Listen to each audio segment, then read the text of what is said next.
આજરોજ રાજકોટ મહાનગરપાલિકા દ્વારા જનરલ બોર્ડનું આયોજન કરવામાં આવ્યું હતું। અગાઉ માર્ચ મહિનામાં જનરલ બોર્ડ બોલાવવામાં આવ્યું હતું। 2 મહિના થયા અને લોકસભાની ચૂંટણીને અને આચારસંહિતાને લઈ આજરોજ જનરલ બોર્ડનું આયોજન કરાયું હતું।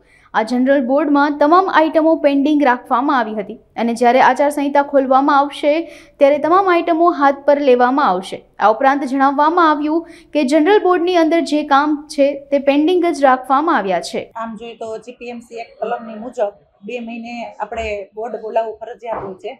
માર્ચ મહિનાની અંદર બોર્ડ બોલાવેલું હતું પણ 2 મહિના થયા હોય અને લોકસભાની આદર્શ આચારસંહિતાને લાગુ હોય તો અત્યારે તમામ આઇટમો છે એ પેન્ડિંગ રાખેલી છે અને 2 મહિને જે બોર્ડ બોલાવવાનું થતું હોય છે એ બોર્ડ એટલા માટે બોલાવ્યું છે। બાકી તમામ આઇટમો જ્યારે આચારસંહિતા ખુલશે ત્યારે હાથ ઉપર લેવામાં આવશે। જનરલ બોર્ડની અંદર જે કામ છે એ તો પેન્ડિંગ જ રાખેલા છે।